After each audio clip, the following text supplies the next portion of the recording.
Welcome viewers in 91 foods. सबको खुशामदीद 91 foods में। आज हम बना रहे हैं 101% बीफ लवर्स के लिए बीफ के पकौड़े, जो कि बहुत ही मज़ेदार बनने वाले हैं। इन बीफ के पकौड़ों को हमने बनाने के लिए होममेड टिक्का पाउडर का इस्तेमाल किया। आपको लिंक डिस्क्रिप्शन बॉक्स में दिया गया है। होममेड टिक्का पाउडर का ये फायदा है कि उसमें नुशाद टाटरी वगैरह का इस्तेमाल नहीं किया, नेचुरल खटाई इस्तेमाल की है। इसके लिए बीफ जो हम लेंगे वो बिल्कुल ऐसे नीट लीजिएगा, इसमें कोई चर्बी वगैरह कुछ नहीं होनी चाहिए, क्योंकि चर्बी से जायका खराब हो जाता है। अगर जरा बहुत हो जाए तो कोई बात नहीं। बीफ के बड़े पीसेस लिए गए, ये देखिए बड़े पीसेस का इस्तेमाल है। कुछ एकदम हमने छोटे भी रखे हैं, ज्यादातर बड़े पीस ही इस्तेमाल किए हैं। और आप भी बड़े रखिएगा क्योंकि बीफ श्रिंक तो हो जाता है पकने पे।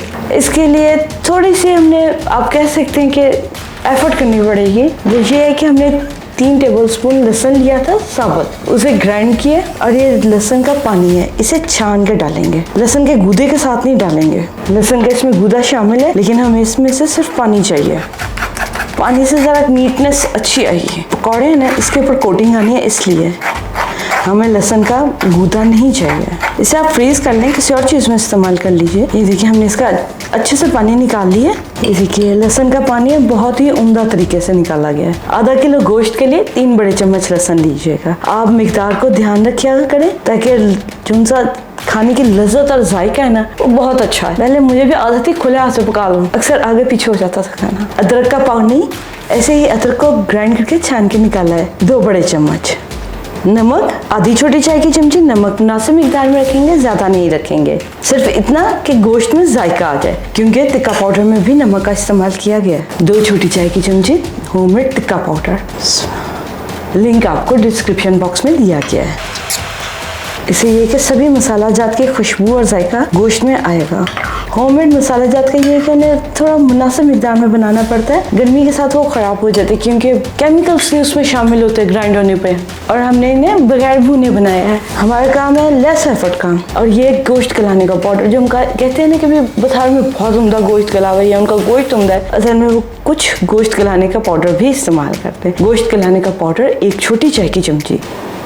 इसीलिए हमने कड़ी पाउडर को पहले से गोश्त में अच्छे से मिला दिया था। गोश्त गलाने का पाउडर मिलाने के बाद हम इसे साथ ही गला लेंगे, फौरन रखेंगे नहीं। प्रेशर कुकर लेंगे, इसमें हम शामिल करेंगे 2 गिलास पानी, क्योंकि हमें गोश्त को बहुत अच्छे से गलाना है, फिर इसमें फ्राई ही होना और कोई इसका कुकिंग का प्रोसेस नहीं है। इसमें गोश्त को शामिल कर देंगे।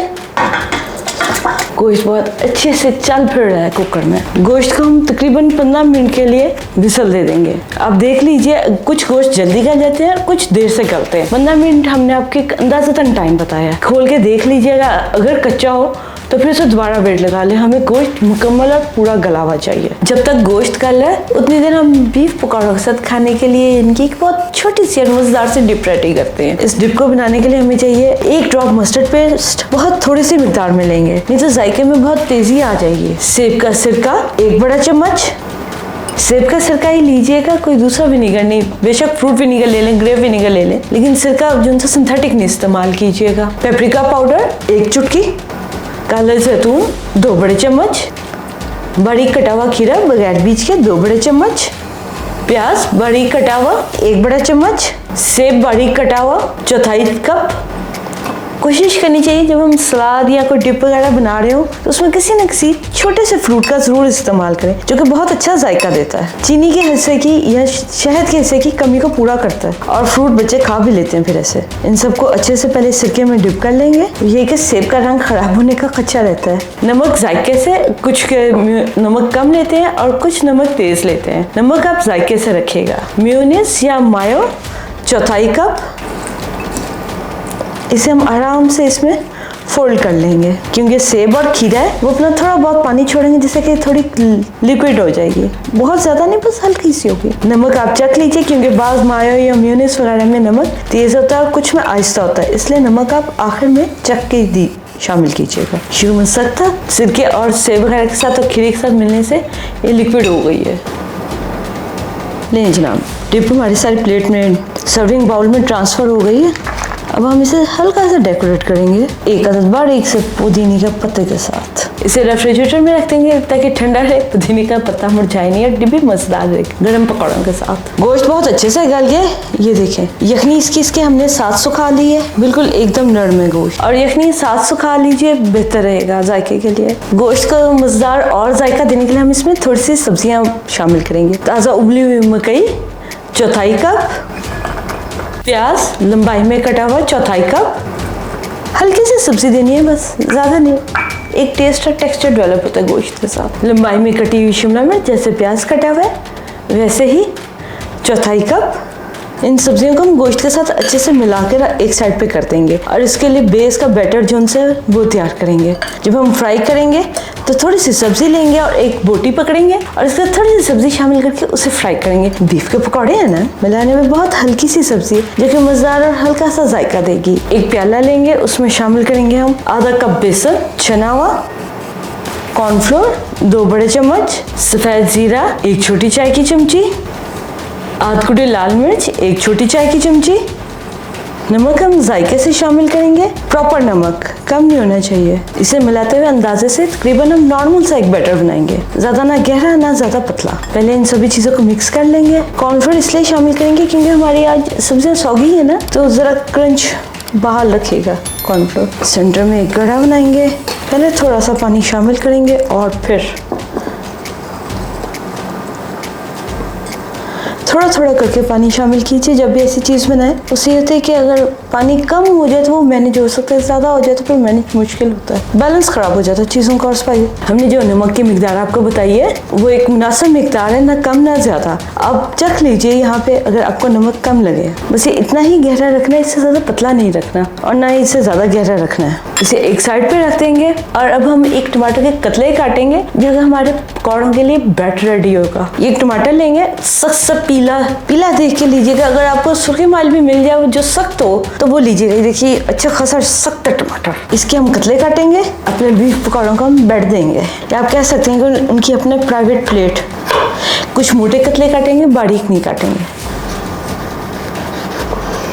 हमारे टमाटर तैयार है और फ्राइंग के लिए पकौड़े भी तैयार हैं। इसमें से बीज रिमूव कर देंगे क्योंकि इनका मज़ा नहीं आता। वैसे अगर रिमूव करते तो वो दिक्कत होती, अगर कोई रह भी जाए थोड़ा बहुत तो खैर है। बीफ रेडी है असेंबलिंग के लिए, टमाटर तैयार है बीफ के नीचे ट्रे या बेड या स्टे के लिए, और ये बैटर तैयार है। बैटर थोड़ा सा भीगने से बेसन गहरा हो गया, इसमें हम सिर्फ एक थोड़ा सा पानी मिलाएंगे, हल्का सा। बेसन पड़े हुए गहरा हो जाता है क्योंकि उसमें सब्जी वगैरह कोई नहीं शामिल। सभी चीज़ें हमारी तैयार है। रमज़ान शरीफ में आप ऐसे बैटर बना कर रख लीजिए। अगर आप एक साथ ज़्यादा पोर्शन में बना कर रख लेते हैं और टाइम के टाइम जो उनसे आपने सब्जी इस्तेमाल करनी है वो शामिल करते हैं इसमें, इस बैटर को कोई फर्क नहीं पड़ेगा। बस सब्जी जो सी भी है भिगोएं, बीफ भिगोएं, सब्जी भिगोएं, जिसको भी है बस डिप कीजिए और फ्राई कीजिए। अब हम फ्राई करते हैं क्योंकि हमने बेस वर्क सारा ही कर लिया है, सिर्फ फ्राइंग रह गई है। तेल गर्म हो गया पकौड़ा डालने के लिए, देखिए मीडियम गर्म है, ना कम ना ज्यादा। पहले हम टमाटर के पकौड़े तलेंगे,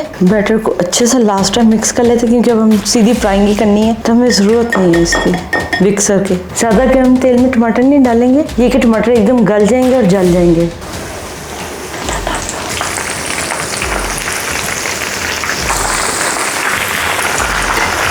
इनके वजन से बेटर है, बस वो जैसे ही हल्का सा फ्राई और क्रंची नहीं होगा क्योंकि अंदर हमारी वेजिटेबल जो सी वो सौगी है, तो हम इन्हें निकाल लेंगे। आज के पकौड़ों में हमारा थोड़ा सा ऑयल रहेगा जिनसे टमाटर के हैं। टमाटर के पकौड़े हमने निकाल लिए सभी फ्राई करके, ये साइड में डेकोरेशन के काम आएंगे। ये देखिए इनमें आज हल्का सा तेल है। बीफ की ऐसे एक बोटी लेंगे, साथ में थोड़ी सी सब्जी लेंगे और इसका हल्का सा डुबोते हुए हम फ्राई करेंगे।